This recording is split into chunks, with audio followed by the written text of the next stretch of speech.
In this video, I'm going to show you how to hide comments on Instagram.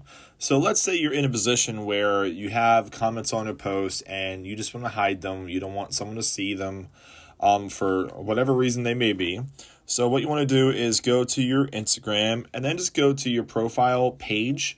If you're on your home, you can easily do that by just going to the bottom right corner here where your profile picture icon is. And then go ahead and choose your picture where the comment is that you want to hide. So I'm just going to keep on scrolling through my own Instagram here. And I'm going to choose this one.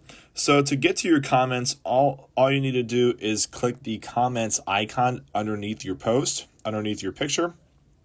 And that's going to bring you to all of your comments.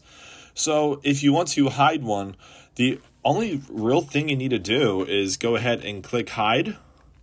And that will hide your comments. That way, that person won't get notified, but you'll be able to specifically hide your comments if it's something that you don't want to get rid of, if it's something you want to hide for a short amount of time. It's up to you what you want to do with it.